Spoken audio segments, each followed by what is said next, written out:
Buonasera a tutti, benvenute, benvenuti a nome della comunità e della libreria Paolina, benvenuti alla presentazione del libro La gloria dei buoni a nulla, guida spirituale per accogliere l'imperfezione. Questa sera abbiamo con noi l'autore, Ivan De Toc, e Maurizio Paroni, presidente della Cooperativa Cattolica Democratica di Cultura. Voi lo sapete, io lo dico come sempre per chi ci segue da casa via internet, e diamo subito la parola a Maurizio Paroni. Grazie a tutti. Allora, grazie a tutti da parte della cooperativa per essere venuti a una serata che sono certo lascerà il segno, perché il libro che presentiamo questa sera è un libro, a mio avviso, di straordinaria efficacia e di grande interesse per due ordini di ragioni. La prima ragione è che tocca i temi più profondi del senso della nostra esistenza in una chiave e con dei registri anche narrativi molto belli, perché vedrete che è un libro molto fresco nella parte, anche con una certa lievità nel narrare i contenuti del testo, ma allo stesso tempo con una lettura spirituale molto profonda, e consente di fare una carrellata in poco più di 100 pagine attraverso il Vecchio e il Nuovo Testamento e le sue figure emblematiche in un modo straordinariamente efficace, ponendo al centro una serie di domande che interrogano, credo, la comunità ecclesiale nella sua struttura, ma anche ciascuno di noi nelle sue scelte di esistenza, ribaltando un po' le logiche di un mondo, come dire, un mondo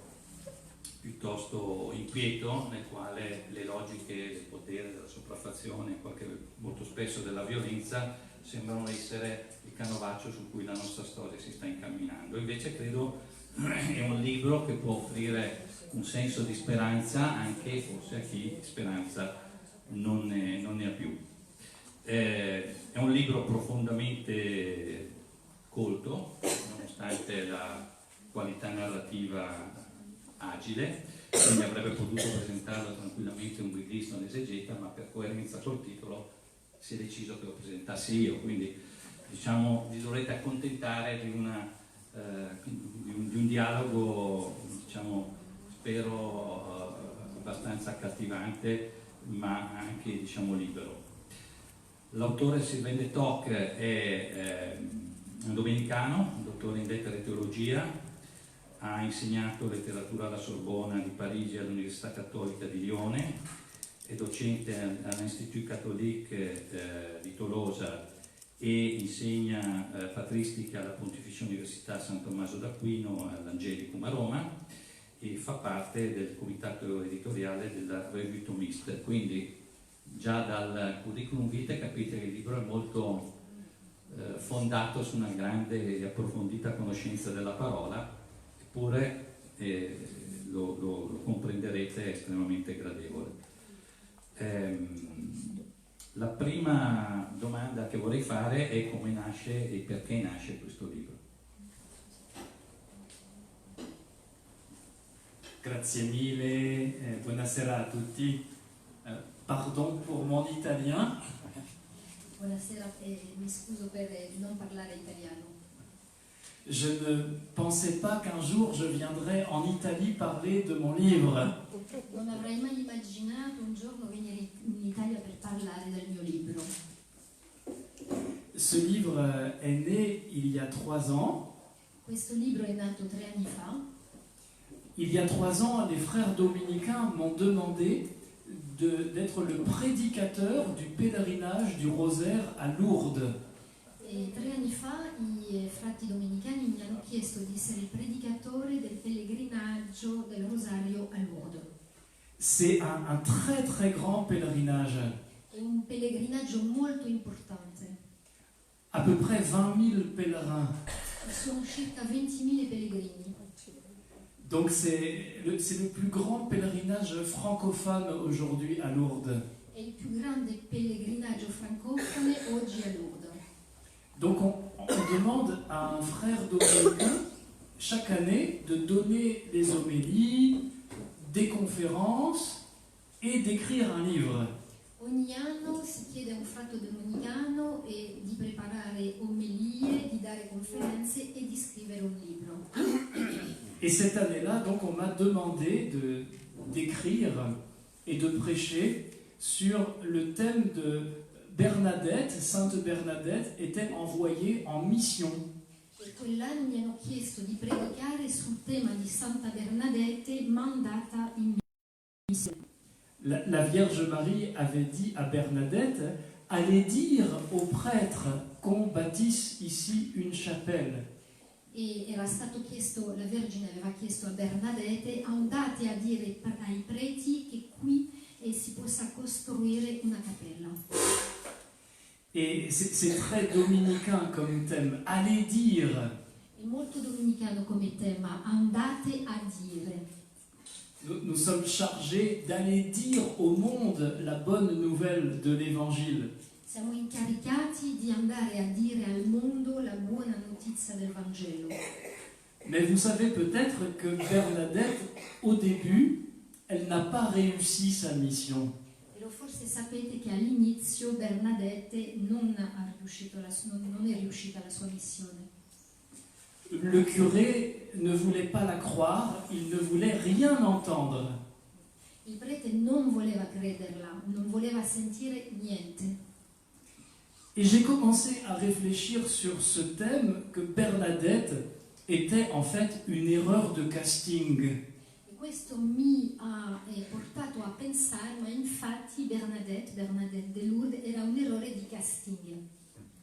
Parce que Bernadette passait aux yeux des gens de Lourdes pour une bonne à rien. Perché Bernadette agli occhi delle persone a Lourdes, della gente di Lourdes, era vista come una buona a nulla.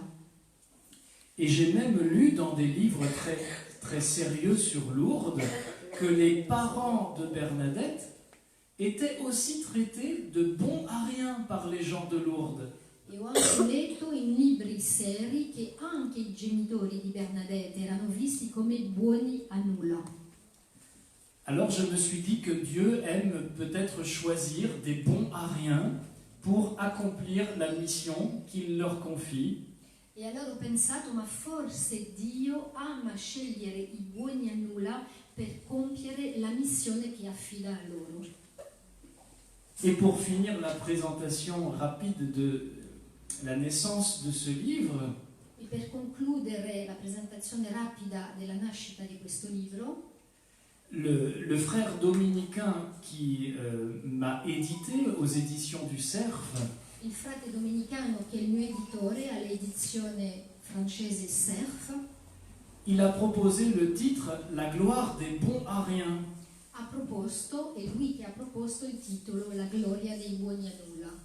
Alors quand j'ai entendu ce titre et que j'ai fait le rapprochement avec ce qu'on disait de Bernadette et de ses parents, je me suis dit c'est ça. E allora quando ho sentito questo titolo e quando mi sono ricordato di quello che si diceva di Bernadette e dei suoi genitori, ho detto è quello. Ça a été le signe dont j'avais besoin pour être sûr que c'était pas un titre trop clinquant.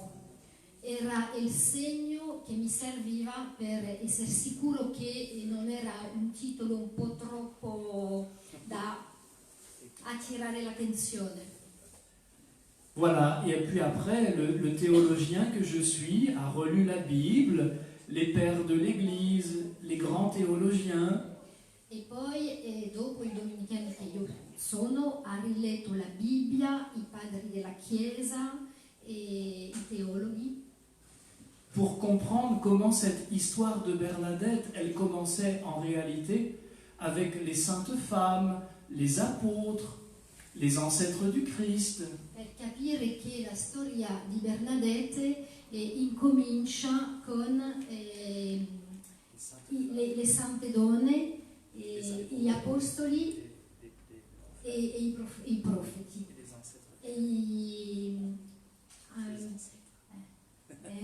E i predecessori, insomma, di Cristo. Et je me suis rendu compte que depuis le début de l'aventure humaine, Dieu confie sa parole à des gens qui croient être des bons à rien. E mi sono accorta che in realtà Dio affida la sua parola a delle persone che pensano di essere dei buoni a nulla. Mi sembra un buon incipit del nostro incontro. Allora, per rendere ancora più il senso, io credo che per fare un buon servizio a questo libro sia utile riprendere alcune delle pagine, e quindi lo farò in modo ricorrente. E direi che partirei da pagina 23, dove sostanzialmente l'autore fa questa carrellata. Come dicevo prima, ci sono tantissimi riferimenti biblici, è estremamente radicato nella storia della parola, e però anche con questo tratto molto, come dire, di ricerca di una verità profonda fra le pagine della parola. E a pagina 23 c'è questa carrellata di personaggi sul tema l'errore di casting del Signore, che dice: sembra essere ricorrente. Gedeone troppo disfattista, Ruth troppo marginale, Davide smilzo, Giobbe troppo lamentoso, Ester troppo timida, Geremia troppo immaturo, Giona troppo vendicativo.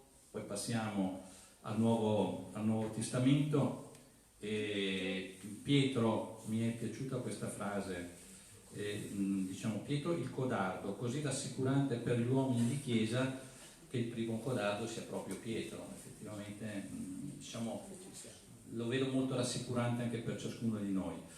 E quindi Pietro un codardo rinnegato, Giacomo e Giovanni figlio di Zebedeo, due ambiziosi, Matteo un collaborazionista, Paolo un fanatico, Maria di Magdala una cortigiana, e via dicendo.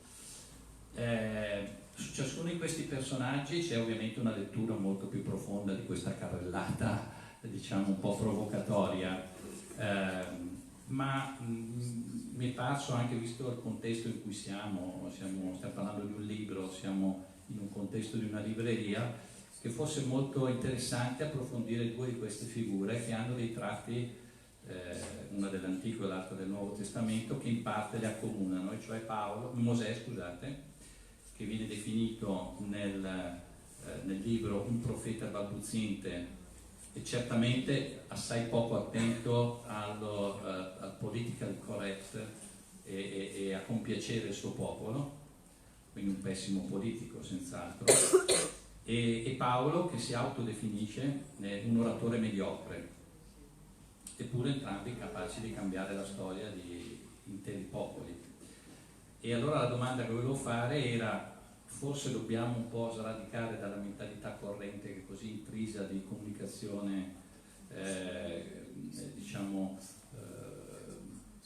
inconsistente, fatta spesso di chiacchiere o fake news, per privilegiare una forma di comunicazione che certo è anche molto nella parola, ma è soprattutto nella vita. E in queste due figure, appunto, di mediocri oratori, forse si può rintracciare questo tratto comune. Volevo capire se condivide questa lettura. Oui, bien sûr, merci. Grazie, e condivido. Je crois que souvent nous idéalisons les figures de la Bible et les saints et les gens d'église. Spesso idealizziamo molto le figure della Chiesa, i santi.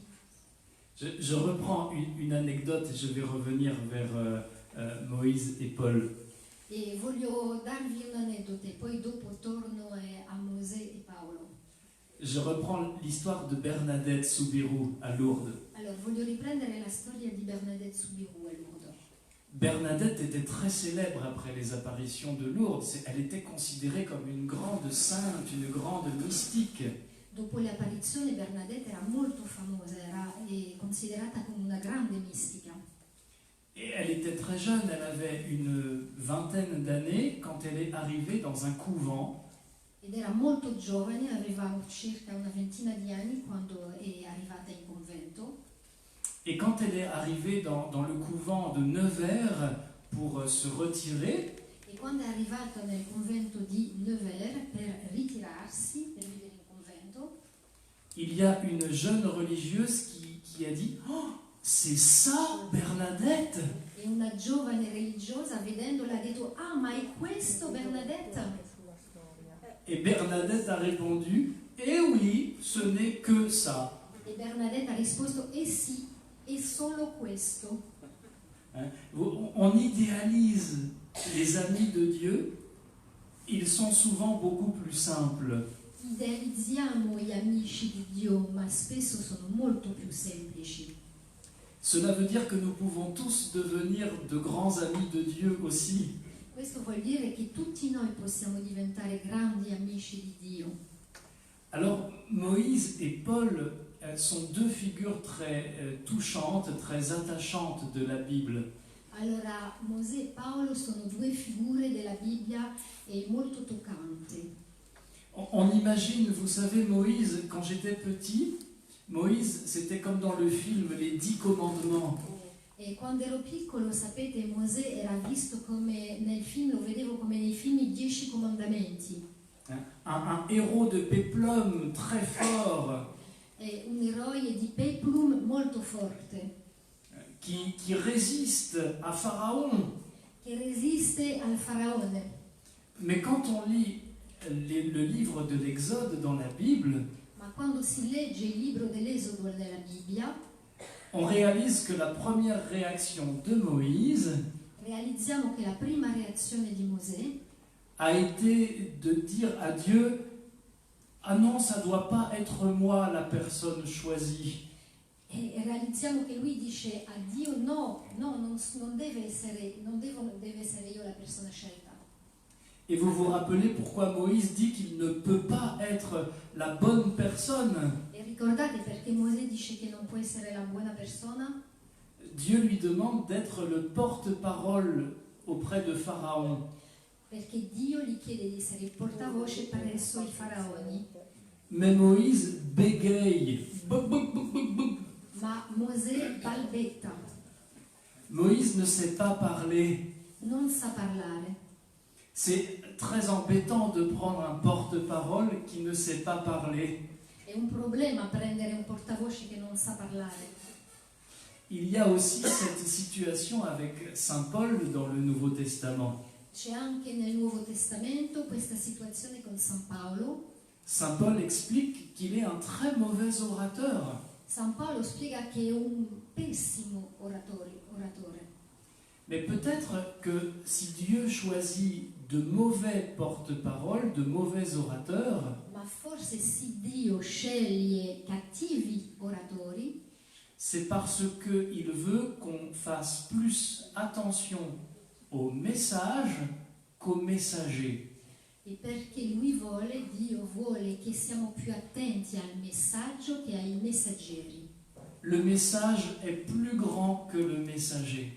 Il messaggio è più grande che il messaggero.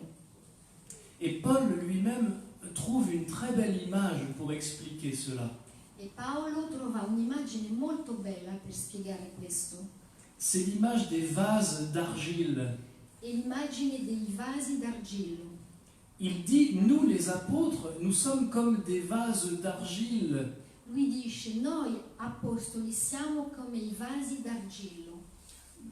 Pas très jolis, pas très résistants, Siamo come vasi d'argilla, non molto belli, non molto resistenti. mais dans ces vases d'argile, Dieu a déposé un trésor. Ma in questi vasi d'argilla Dio ha posto un tesoro. Et ce trésor, c'est sa parole. E il suo tesoro è la sua parola.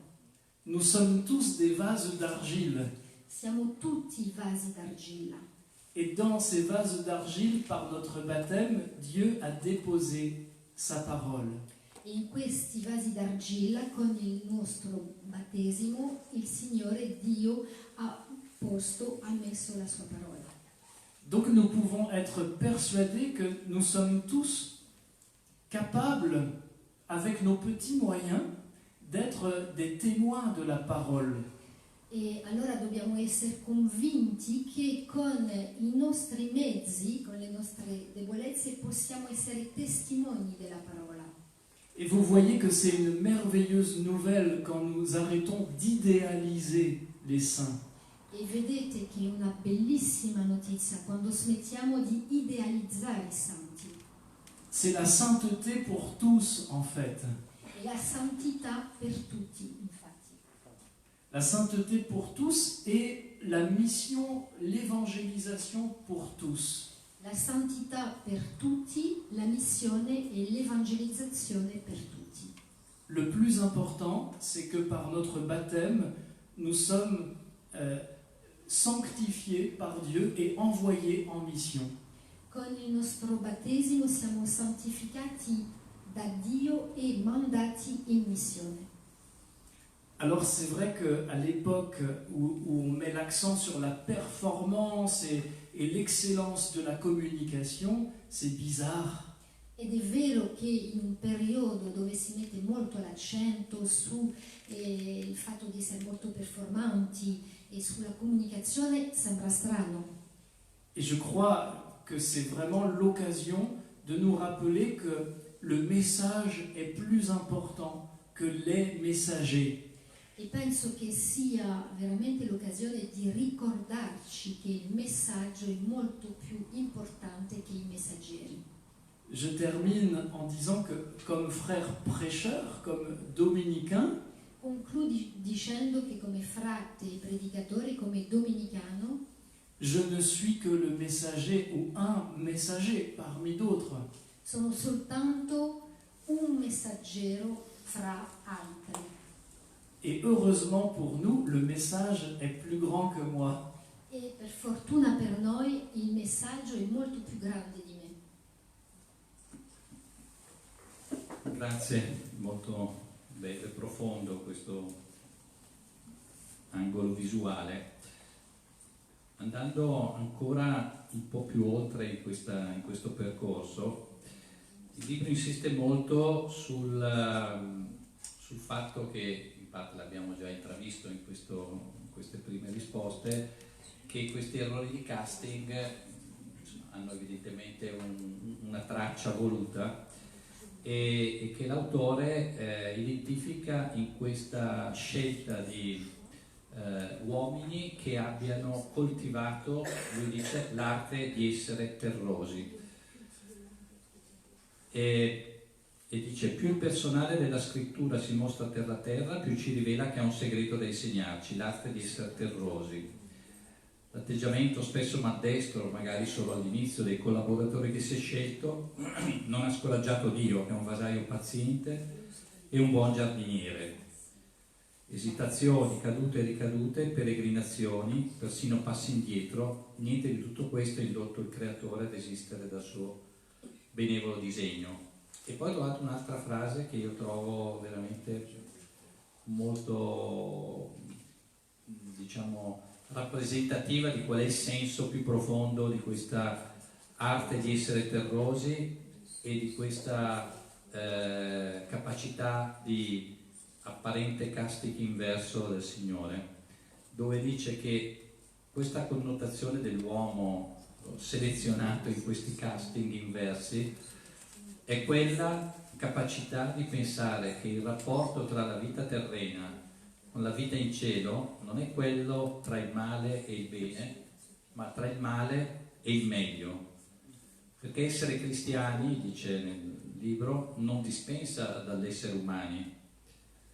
Forse è un po' questo tratto anche di questo sguardo positivo sull'esistenza a cui non rinuncia l'uomo terroso.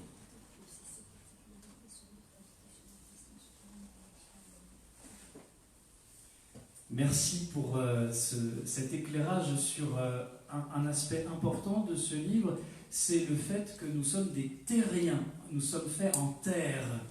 Grazie per aver messo l'accento su questo aspetto del libro, che noi siamo terosi, siamo dei uomini terosi. J'ai une dette très grande à l'égard d'un père de l'Église.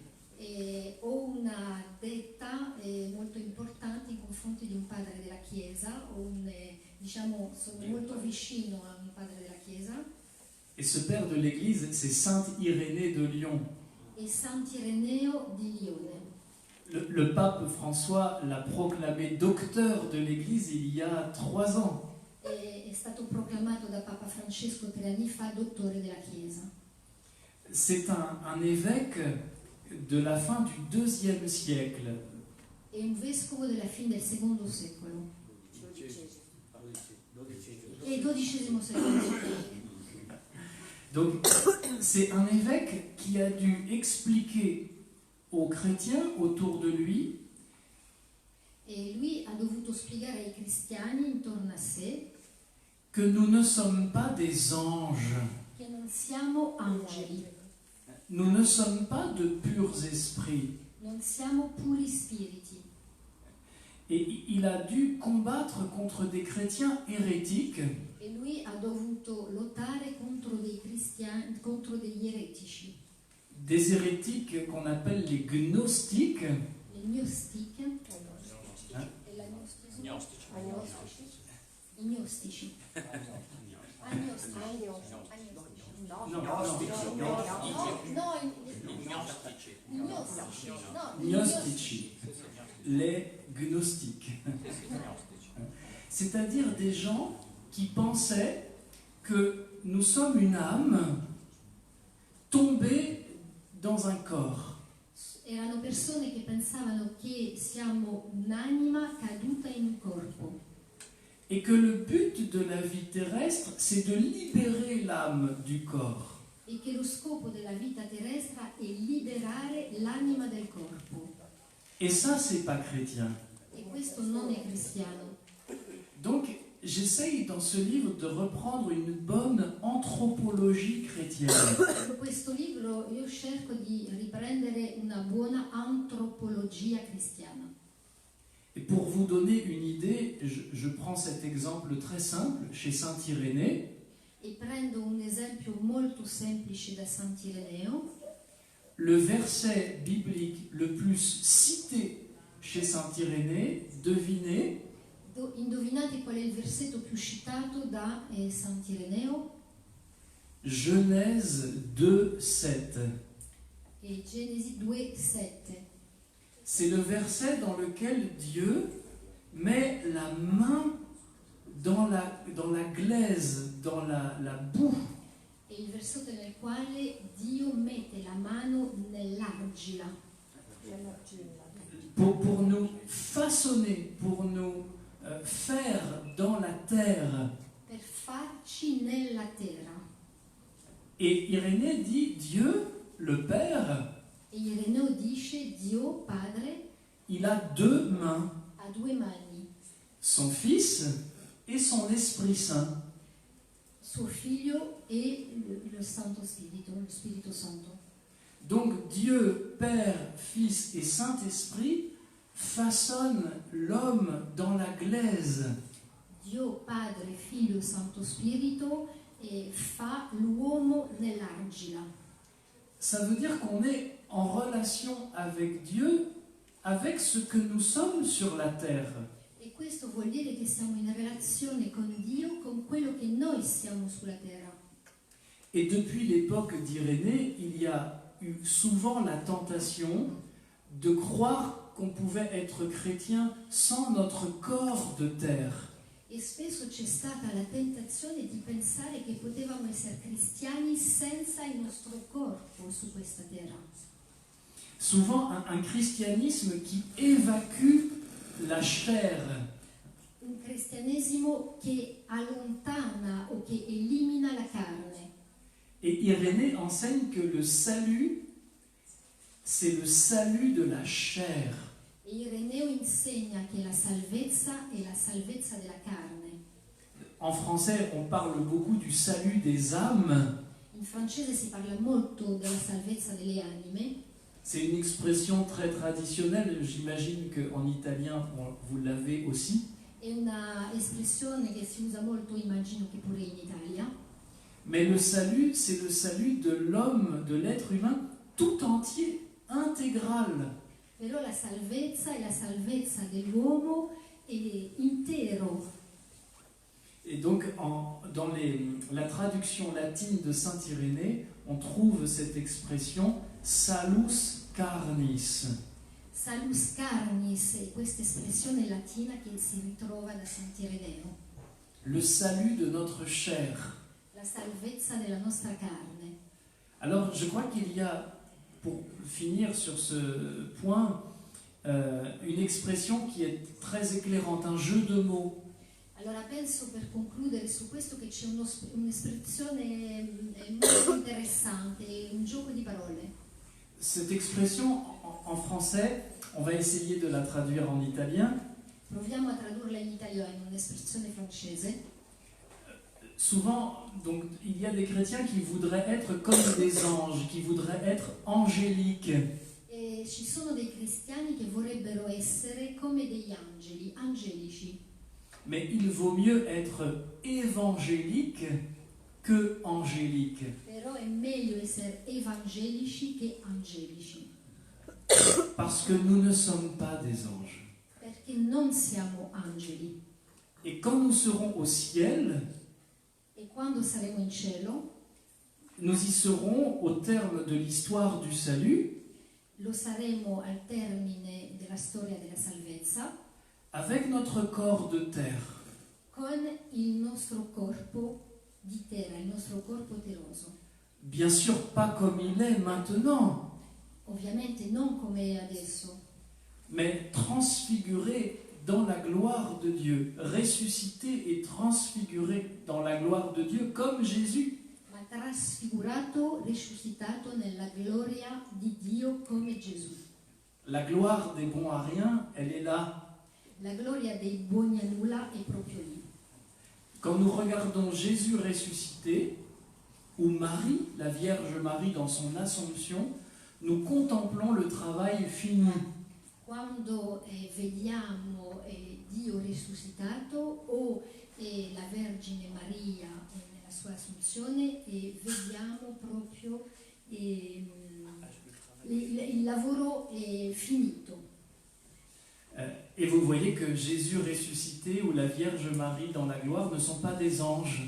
E vedete che Dio risuscitato e la Vergine Maria nella sua gloria non sono angeli. Ça veut dire qu'il n'y a pas un gramme de notre être qui sera perdu. E questo significa che non ci sarà un grammo del nostro essere che sarà perduto. Tout est bon dans l'être humain et tout sera sauvé. Tutto è buono nell'essere umano e tutto sarà salvato. C'est ce que la Bible nous enseigne de la première page de la Genèse à la dernière page de l'Apocalypse. È quello che ci insegna la Bibbia, dalla prima pagina della Genesi all'ultima dell'Apocalisse. Vous voyez que nous sommes très loin de ces enseignements vaporeux. Siamo molto lontani di questi, lo vedete, siamo molto lontani di questi insegnamenti vaporosi. On a appelé cela le New Age il y a quelques années. Alcuni anni fa si è chiamato il New Age. Eh bien, le christianisme n'est pas le New Age. Le christianisme enseigne que tout l'être humain sera sauvé. E il cristianesimo non è New Age, il cristianesimo insegna che tutto sarà salvato. La bonne nouvelle, c'est que vous n'êtes pas biodégradable. La buona notizia è che non siete biodegradabili. Nous ne sommes pas faits pour le composteur. Non siamo fatti per essere compostati. Les cimetières ne sont pas des composteurs. I cimiteri non sono dei luoghi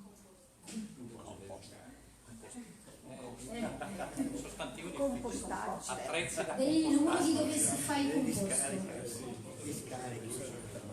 Nous sommes faits pour la gloire du ciel et nous y goûterons avec notre corps.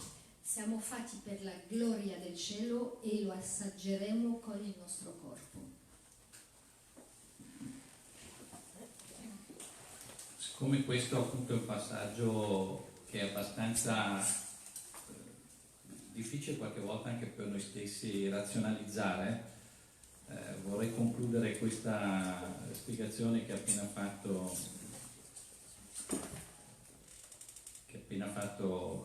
Sylvain, leggendo una frase a questo riguardo che trovo di straordinaria efficacia.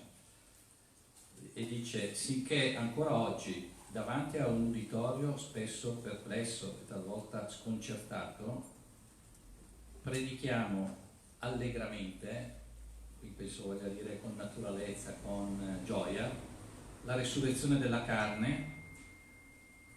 E mi piace molto questa frase: un articolo del credo ben più generoso della tirchia salvezza delle anime. Mi sembra che in modo sintetico dia veramente una profondità a tutto quello che abbiamo appena ascoltato. L'altro aspetto che ha attirato la mia attenzione di questo libro è che non sfugge ovviamente anche le domande, perché fin qui abbiamo fatto una narrazione molto gioiosa del messaggio cristiano e anche molto ricca di speranza. Però, come si dice in un paio di passaggi di questo libro, Dio ci invita ad accogliere questo dono della vita con gratitudine e farlo fruttificare in 1000 modi. Ma può accadere che la vita sia così dolorosa che non vogliamo più portare questo dono trasformato in fardello. Agli amici di Dio la sofferenza, lo sappiamo bene, non viene risparmiata. Questa amicizia di Dio è scossa dalla prova, che a volte è molto violenta, ma che non ha il potere di annientare l'uomo del tutto. È come la tempesta che scuote la barca degli apostoli senza però farla affondare. E allora la domanda è: come si fa a dare credito alla vita nonostante la sofferenza e le sconfitte?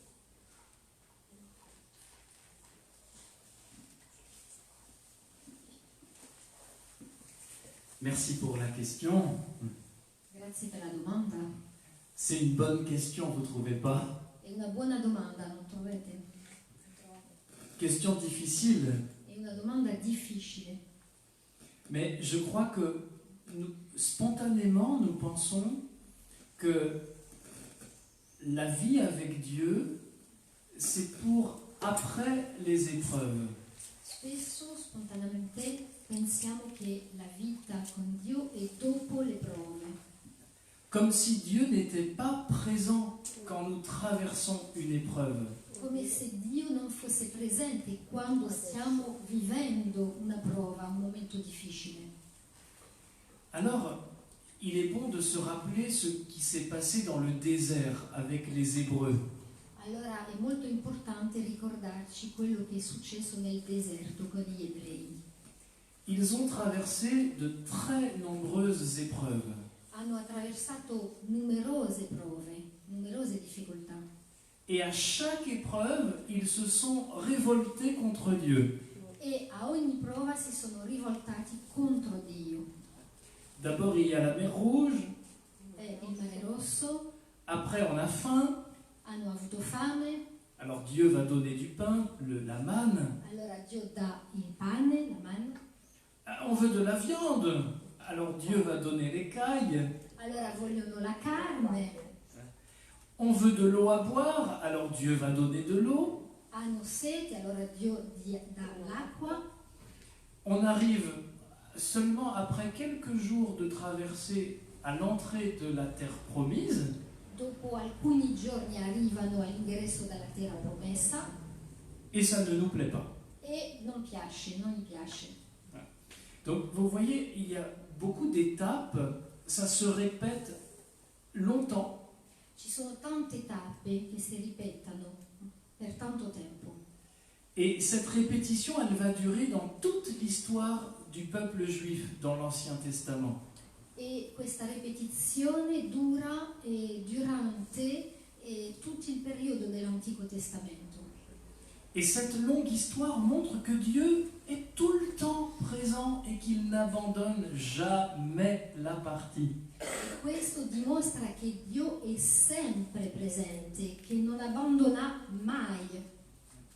Dieu est présent au milieu de son peuple, il l'accompagne et il l'aide toujours. Dio è presente in mezzo al suo popolo, lo accompagna e lo aiuta sempre. Quand j'étais novice dominicain il y a 18 ans, Quando ero in novizia 18 anni fa dai domenicani, la première année de la vie dominicaine, donc le noviciat, quando ero in noviziato, il primo anno del noviziato, on lit toute la Bible. si legge tutta la Bibbia. Et c'est ce que j'ai beaucoup utilisé pour faire ce livre. E questo l'ho utilizzato molto per fare questo libro. Souvent, on me dit que ce qui est bien dans ce livre, c'est qu'il y a beaucoup d'arrière-plan biblique. E spesso mi viene detto che quello che è bello in questo libro è che ci sono molti riferimenti biblici. Et en fait, ça vient de l'année du noviciat où j'ai lu toute la Bible. E questo risale a questo anno del noviziato, quando ho letto tutta la Bibbia. Et quand j'ai lu toute la Bible cette année-là, j'ai été très marqué, très frappé E quando ho letto tutta la Bibbia in quell'anno sono stato molto segnato par cette répétition. Ça se répète tout le temps depuis le jardin d'Éden. e sono stato molto segnato, colpito da questo ripetere, di questo ripetere fine al giardino dell'Eden. C'est toujours la même histoire au fond, hein. L'homme se révolte contre Dieu, È sempre la stessa storia, l'uomo si rivolta contro Dio, l'homme abandonne Dieu l'uomo abbandona Dio et Dieu n'abandonne pas l'homme. e Dio non abbandona l'uomo. Dieu propose toujours de recommencer. Dio propone sempre di ricominciare. Et je crois que c'est pareil dans nos vies. Nous traversons des épreuves E credo sia la stessa cosa nelle nostre vite, attraversiamo delle prove, dei momenti difficili Dans ces épreuves, il nous arrive de perdre courage, e a volte quando siamo in mezzo alle prove e alle difficoltà perdiamo il coraggio, de perdre patience, perdiamo pure la pazienza de nous révolter contre Dieu. e a volte ci rivoltiamo contro Dio, Mais la Bible a déjà raconté mon histoire. ma la Bibbia ha già raccontato la mia storia. Et elle me dit comme par avance que Dieu ne m'a jamais abandonné. E come per anticipo mi dice che Dio non mi ha mai abbandonato Et qu'il ne m'abandonnera jamais. e che non mi abbandonerà mai. Et à partir de là, même les épreuves peuvent devenir un lieu de croissance. E a partire di questo, di questa constatazione, anche le prove e le difficoltà possono diventare luoghi per crescere, di crescenza. C'est un grand mystère pourquoi Dieu permet le mal, pourquoi Dieu permet la souffrance et les épreuves. È un grande mistero perché Dio permette la sofferenza, perché Dio permette le prove, le difficoltà. Je n'ai pas la réponse. Non ho la risposta. Les théologiens n'ont pas la réponse définitive. Neanche i teologi hanno la risposta definitiva. Mais dans la foi, nous entrevoyons Ma nella fede possiamo intravedere que Dieu permet ces épreuves parce qu'elles nous font aussi grandir. che Dio permette queste prove perché ci fanno anche crescere. Elles font grandir notre liberté. Fanno crescere la nostra libertà. Et même si nous tombons parfois lamentablement, Eppure se a volte cadiamo in modo veramente brutto, eh bien nous pouvons expérimenter à quel point nous sommes aimés quand Dieu nous relève. possiamo sperimentare quanto siamo amati quando Dio ci rialza. On n'est jamais trop un bon à rien pour Dieu. Non siamo mai troppi buoni a nulla per Dio. Avviandoci alla conclusione, così poi possiamo forse lasciare 10 minuti per un paio di domande, vorrei risottolineare quanto diceva Sylvain, e cioè che veramente questo libro, pur in una narrativa per certi aspetti lieve, è ricchissimo di citazioni bibliche, tant'è che pensavo che potrebbe essere consigliato a chi non abbia voglia di leggere integralmente la Bibbia come, diciamo, punto di entrata. Mi sembra ottimo perché è una carrellata veramente in una lettura spirituale di tutta la Bibbia e di tutti i suoi diciamo, testimoni più rilevanti. E quindi vorrei concludere proprio leggendo l'ultima pagina, dove c'è un passaggio su cui chiederò di approfondire. L'ultima pagina dice: i buoni a nulla non prendono le cose troppo sul serio. Con il salmista offrono a Dio gli spigoli della loro vita, consegnano le crepe del loro essere e celebrano instancabilmente la bontà di Dio. E cita il Salmo 30, versetto 8: esulterò e gioirò per la tua grazia, perché hai guardato la mia miseria e hai conosciuto le angosce della mia vita. Ammettono prontamente di essere incapaci, incompetenti, dilettanti nell'arte di amare Dio e di farlo conoscere. Nel loro vissuto cristiano sanno in un modo o nell'altro di non essere dei campioni.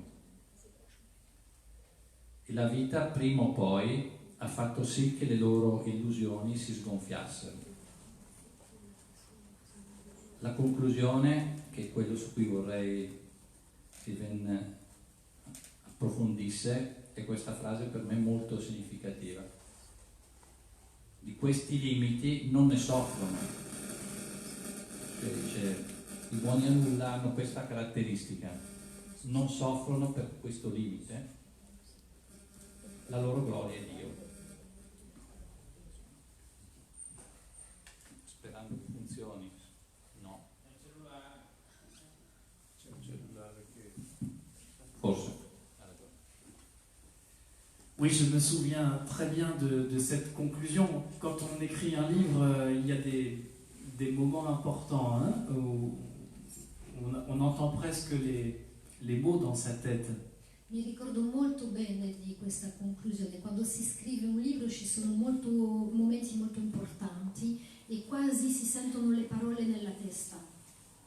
Il y a derrière cette phrase une réplique d'un film. C'è dietro a questa frase una frase di un film. Un film dont j'ai oublié le titre, que j'ai vu il y a peut-être 20 ans ou 30 ans. Non mi ricordo neanche il titolo, ho visto questo film 20-30 anni fa. Je me souviens, dans ce film, on demande à un personnage alors, es-tu heureux? E in questo film si chiede a un personaggio, ma allora sei felice? Et le personnage répond non, mais je n'en souffre pas. E il personaggio risponde no, però non ne soffro. Parce que cette phrase m'est revenue, je l'ai transformée, bien sûr. Questa frase me la sono ricordata e l'ho trasformata ovviamente. Si je me regarde moi comme messager de l'Évangile, Se mi guardo io stesso come messaggero del Vangelo, je vous assure que je peux m'affliger, m'attrister devant ma nullité. e posso assicurarvi che posso essere afflitto, triste davanti alla mia nullità. Et je pourrais prendre la chose très au tragique et en souffrir beaucoup. E potrei vedere la cosa come tragica e soffrirne tanto. Mais ce n'est pas le cas, parce que je vois cela dans la lumière de l'amour de Dieu. Ma non è così, perché io lo vedo attraverso la luce dell'amore di Dio. Je vois à peu près, pas tout sans doute, mais je vois à peu près ce que je suis. Vedo non tutto, ma penso di vedere abbastanza di quello che sono. C'est pas glorieux, E non è glorioso, mais je le vois dans la lumière de quelqu'un qui m'aime. però lo vedo attraverso la luce di qualcuno che mi ama. Quelqu'un qui m'aime d'un amour inconditionnel. Qualcuno che mi ama da un amore incondizionato. Est-ce que vous avez remarqué que ce mot, l'amour inconditionnel, a été utilisé déjà plusieurs fois par le pape Léon? Avete notato che questa parola, amore incondizionato, è stato già utilizzato diverse volte da Papa Leone XIV. Et bien sûr, le pape François, avant, l'utilisait beaucoup aussi. E anche Papa Francesco prima lo utilizzava molto. Derrière ce mot tout simple, il y a un grand concept théologique. Dietro a questa parola molto semplice c'è un grande concetto teologico. C'est l'idée que Dieu n'attend pas que nous soyons bons pour nous aimer. È l'idea che Dio non aspetta che siamo buoni per amarci. C'est parce que Dieu nous aime que nous devenons bons. È perché Dio ci ama che diventiamo buoni. Ce n'est pas parce que nous serions bons que Dieu nous aimerait. Non è perché siamo buoni che Dio ci amerebbe. Et c'est une grande consolation de découvrir que avant même d'exister, Dieu m'aimait. Avant même que j'existe, Dieu m'aimait. Ed è molto bello, una grande consolazione capire che prima pure che io esisti, Dio già mi amava. Et comme l'a enseigné aussi Sainte Faustine, quoi que je fasse, Dieu m'aimera toujours. Il ne peut pas faire autrement. E come l'ha insegnato Santa Faustina, Dio mi amerà sempre, non può far diversamente. Il ne peut pas faire autrement parce qu'il est amour. Non può far diversamente perché Dio è amore. Moi, cet amour, je peux le gâcher, je peux le détruire en moi-même. Quest'amore io posso rovinarlo, posso distruggerlo in me stesso. C'est le mystère très sombre du péché. È il mistero molto buio del peccato. Mais Dieu, lui, continue d'être amour pour moi. Ma Dio continua ad essere amore per me. Et quand on découvre cela, eh bien, on ne souffre plus trop de sa médiocrité. E quando si scopre questo non si soffre più tanto della sua propria mediocrità. C'est pour ça que je dis que les bons à rien n'en souffrent pas. È per questo che dico che i buoni a nulla non ne soffrono. Parce qu'ils savent qu'ils sont portés, enveloppés par un amour inconditionnel. Perché loro sanno che sono portati, avvolti da un amore incondizionato.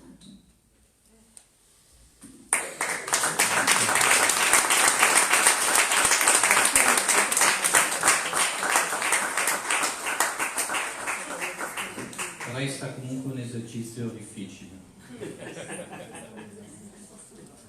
Ne soffrire. Allora, prima di approfittare della presenza dell'autore per farci firmare i libri, forse possiamo proprio, se ci sono un paio di domande, 5 minuti, le possiamo raccogliere, se no. Ribadisco anch'io che è un esercizio molto difficile, come persona, come uomo. No, penso che mi abbiano sentito. Confermo.